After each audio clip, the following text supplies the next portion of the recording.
Entérate, acontecer electoral a la semana. ¿Qué tal? Bienvenidas y bienvenidos a Entérate en la emisión de este lunes 13 de mayo del año 2019.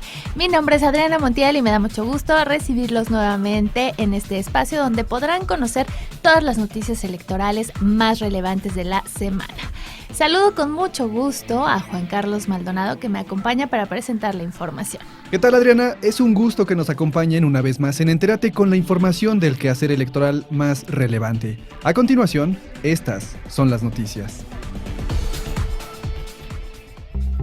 Llama INE al cumplimiento de las normas para el buen desarrollo de los procesos electorales locales 2019.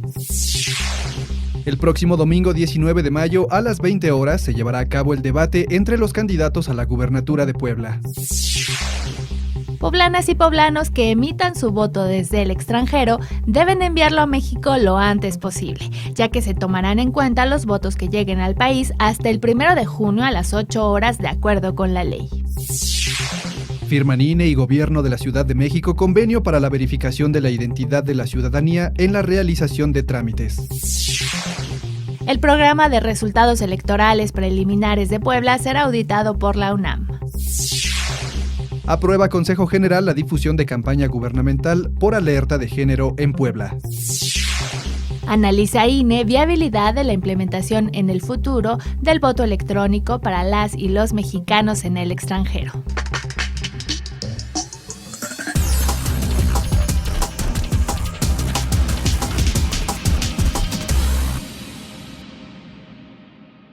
La semana pasada, ante medios de comunicación, el consejero presidente del INE, Lorenzo Córdoba, señaló que a menos de un mes de que culminen las campañas electorales, el instituto permanece atento para que el desarrollo de las mismas se lleve a cabo con apego a la legalidad. Explicó que de las 6 elecciones que se llevan a cabo, el INE es responsable solamente de la elección de Puebla, porque asumió la organización total de la misma y por lo tanto tiene la responsabilidad de conocer las quejas que se presentan sobre esa elección, mientras que en el caso de las elecciones de Aguascalientes, Baja California, Durango, Quintana Roo y Tamaulipas, los responsables de la organización y de la resolución de las quejas son los organismos públicos locales, a excepción de las quejas sobre fiscalización y de radio y televisión, que son competencia exclusiva del instituto. En los otros 5 estados, el INE solo es competente para conocer de las quejas en materia de fiscalización y de las quejas que tienen que ver con radio y televisión, que es competencia exclusiva del INE. Todo lo demás, es decir, quejas que tienen que ver con, eventualmente, uso de programas sociales, desvío de recursos públicos para beneficio de alguna campaña, actuación contrarias, eventualmente, a las normas de los funcionarios públicos, federales, locales o municipales, es competencia, desde el punto de vista administrativo, de los OPLES. Indicó que en caso de que el INE reciba una queja de la que no es competente, su responsabilidad es dar vista a la Fiscalía Electoral o al organismo público local respectivo, para que se proceda conforme a la ley.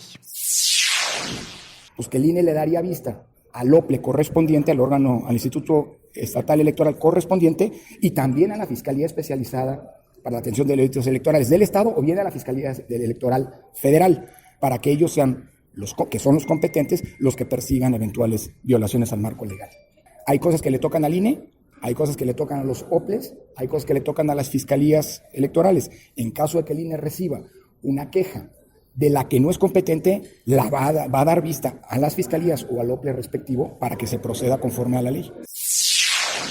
El INE hizo un llamado a todos los actores, especialmente a funcionarios e instituciones de los 3 niveles de gobierno, a evitar cualquier acción que atente contra el voto libre de la ciudadanía. Por otro lado, en sesión extraordinaria del Consejo General del 8 de mayo, al recibir el informe mensual sobre el monitoreo de noticiarios y la difusión de sus resultados durante las campañas en Puebla, el presidente del INE, Lorenzo Córdoba, hizo un llamado a todos los actores para cumplir con las normas para el buen desarrollo de las elecciones. Hay una responsabilidad de los propios medios de comunicación, que son los canales fundamentales para que se pueda concretar esa premisa fundamental de la democracia, que es el voto libre y que por definición es un voto informado. Hay una responsabilidad de las y los gobernantes de los integrantes de los gobiernos federal, locales y municipales en el cumplimiento del marco legal que nos hemos dado y que implica un respeto irrestricto de las reglas y de las prohibiciones, preservación del principio de imparcialidad, no solamente en el ejercicio de sus funciones, sino también en el ejercicio de los recursos que tienen bajo su mandato. Y hay una responsabilidad también de las distintas organizaciones de la sociedad y de la ciudadanía, que, como decía, son los protagonistas de toda elección. El consejero Ciro Murayama llamó la atención sobre la cobertura informativa de las campañas en Puebla. Hay que decir una cosa, lo que nosotros hemos visto a nivel federal como una cobertura virtuosa y cada vez más equilibrada, no necesariamente se refleja en la cobertura al interior de las entidades federativas. Es decir, sí hay distintos ritmos, digamos, de democratización en la conducta de los propios medios. No es lo mismo ser un medio de cobertura nacional que uno local. Insisto, debates, cobertura equilibrada, son parte de una vida democrática plena. Ojalá que no tengamos riesgos de involución. Creo que con prudencia y responsabilidad hay que llamar la atención. La consejera Pamela San Martín resaltó la relevancia de conocer el tratamiento que dan los medios a las campañas electorales. Estoy convencida que estas prácticas de monitoreo fomentan el equilibrio en la cobertura noticiosa en los medios de comunicación, inhiben prácticas de parcialidad y permiten que las coberturas se documenten para que las ciudadanas y los ciudadanos conozcan la forma en que los actores políticos son tratados por algunos programas de radio y televisión. En este sentido, la realización de este tipo de registros constituye una herramienta que dota a las y los mexicanos de mayores elementos para analizar la información que ve o escucha en los distintos espacios de radio y televisión. El próximo domingo 19 de mayo se llevará a cabo el debate entre los candidatos a la gubernatura de Puebla a las 20 horas en el Teatro del Complejo Cultural Universitario de la Benemérita Universidad Autónoma de esa entidad. El encuentro durará aproximadamente 1 hora con 40 minutos y tendrá un formato que buscará el contraste de ideas, así como una moderación activa a cargo de Patricia Estrada y Gabriela Barkentin. Los temas del debate son: empleo y desarrollo regional, atención a comunidades indígenas y migración, y seguridad, federalismo y Estado de Derecho. Este encuentro contará con 3 bloques temáticos.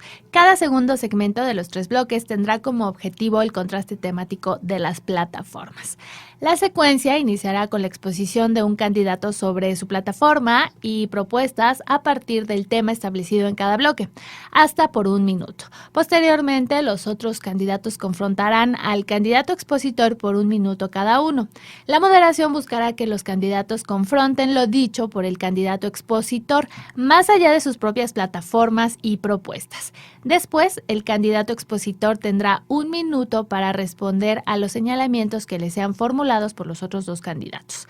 El objetivo en el debate será el intercambio y contraste de ideas y propuestas para que la ciudadanía cuente con más elementos para emitir un voto libre e informado. Les recuerdo que además de los canales y estaciones de radio y televisión local, podrán ver el debate en las redes sociales del instituto, en YouTube, Facebook y en Twitter. También pueden consultar más información en centralelectoral.ine.mx. En otra información, en la sesión del Consejo General del 8 de mayo, se presentó un informe sobre el avance en la organización del voto de las y los poblanos desde el extranjero. El consejero Enrique Andrade explicó que el instituto concluyó el envío de los paquetes electorales postales a las y los 4,269 poblanos registrados en la lista nominal para votar por la gubernatura del estado y dijo que hasta ese momento ya habían llegado a México 779 sobres voto, los cuales serán resguardados y trasladados al local único el día de la elección. Los pasados días 29 y 30 de abril se entregaron los paquetes electorales postales a la empresa de paquetería para ser trasladados al Aeropuerto Internacional de la Ciudad de México con custodia de la Policía Federal Preventiva y acompañamiento de personal del instituto y ser enviados así a los distintos países. Alrededor de 4,000 ciudadanos poblanos en el extranjero ya han recibido su paquete electoral postal y se ha implementado un operativo a través del call center de INETEL a efecto de estar dando seguimiento a la recepción del paquete electoral e invitar al ciudadano que a la brevedad nos envíe de regreso su sobre postal voto. Quiero hacer mención que al día de la fecha se tiene un total de 779 sobres votos recibidos ya desde el extranjero. Los paquetes que están recibiendo las y los poblanos contienen la boleta electoral para marcar su voto, el sobrevoto que resguardará dicha boleta, un instructivo sobre cómo votar desde el exterior, así como el sobre con la guía prepagada para el envío del voto a México. Quienes reciban sus paquetes electorales deben enviar su voto lo antes posible, ya que solo serán contados los votos que lleguen a México antes del 1 de junio a las 8 horas, tiempo del Centro de México.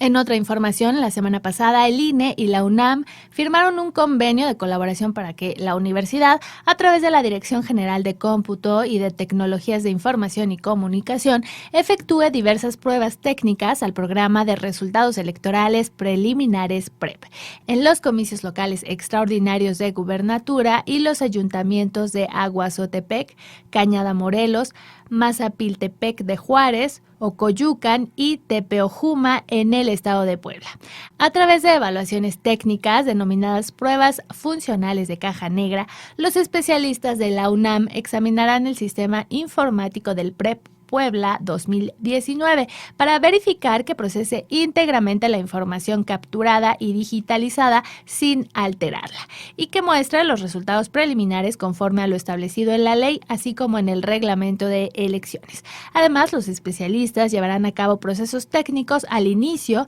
en el transcurso y al cierre de operaciones del programa para validar que el sistema informático corresponda al mismo software probado por la UNAM. Los resultados de la auditoría serán dados a conocer públicamente previo a la jornada electoral. La semana pasada, el Consejo General aprobó lineamientos que estipulan las características generales que deberá cumplir el sistema del voto por Internet para las y los mexicanos residentes en el extranjero.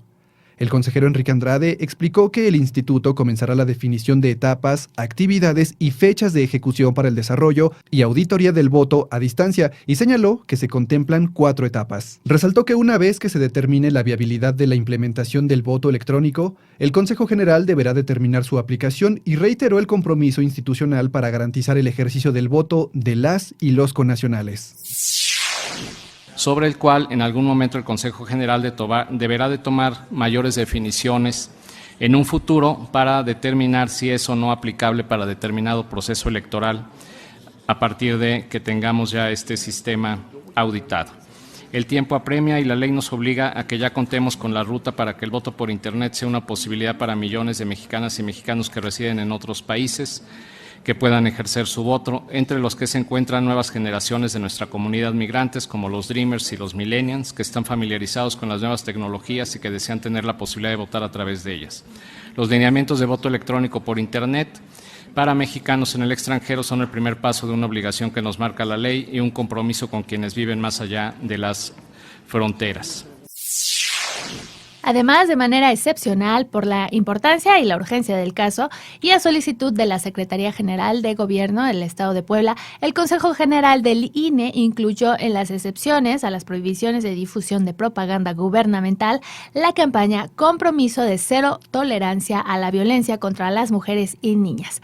La consejera Adriana Favela explicó que esta campaña tiene el fin de atender la alerta de violencia contra las mujeres en el Estado.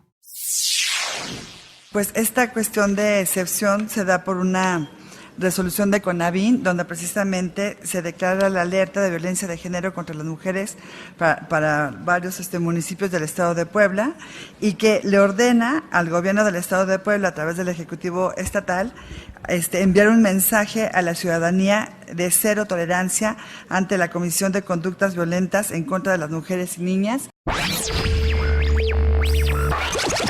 El 8 de mayo, el INE y el Gobierno de la Ciudad de México firmaron un convenio de colaboración para el servicio de verificación de datos de la credencial para votar en trámites realizados en distintas instancias en la capital. Al suscribir el documento, el consejero presidente del INE, Lorenzo Córdoba, destacó la seguridad y confianza del padrón electoral. La credencial para votar se ha convertido en el mecanismo fundamental de identificación de las y los mexicanos mayores de 18 años y detrás de esa credencial hay una enorme base de datos. Estamos hablando de la base de datos personales más grande del país, más de 90 millones de registros, todos los cuales, además de los datos personales específicamente hablando, contienen biometría. No hay un solo registro que no tenga al menos 2 huellas.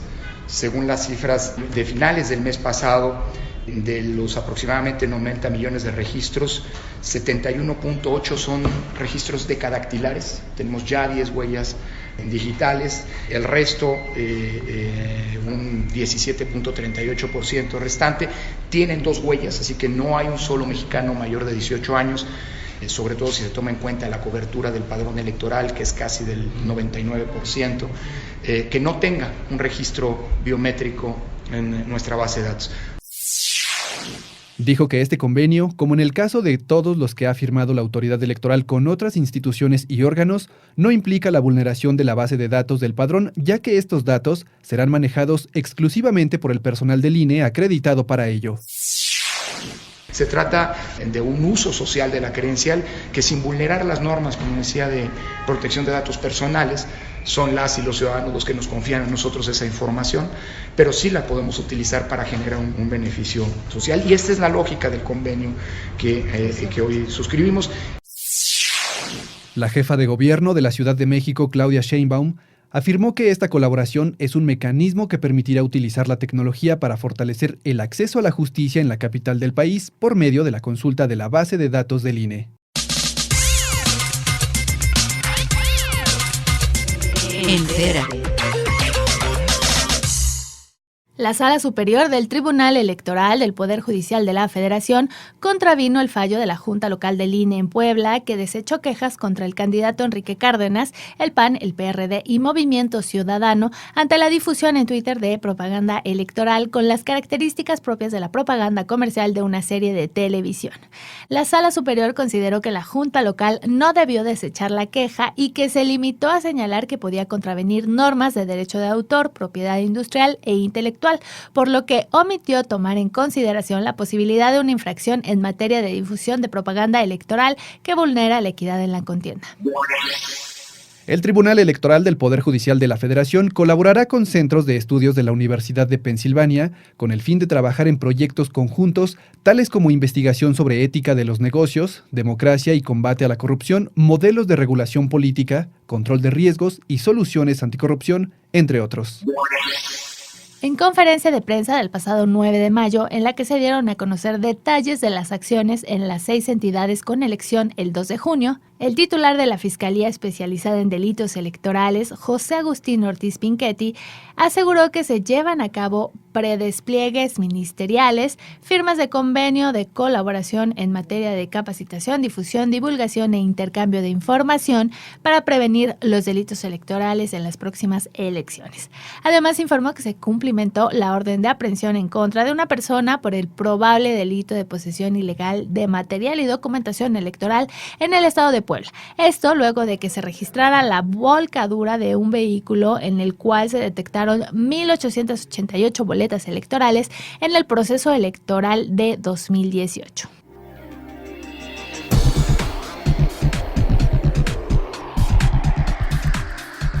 Llegamos al final de esta emisión de Entérate. Muchas gracias por habernos acompañado en el recorrido de esta tarde por las actividades del Instituto Nacional Electoral. Recuerden que nos escuchamos el próximo lunes en centralelectoral.ine.mx para conocer la información electoral más relevante. No se olviden de visitar las redes sociales del Instituto en Facebook y en Twitter.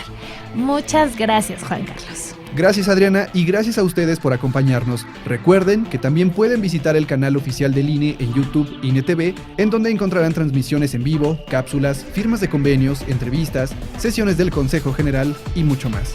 Hasta la próxima semana.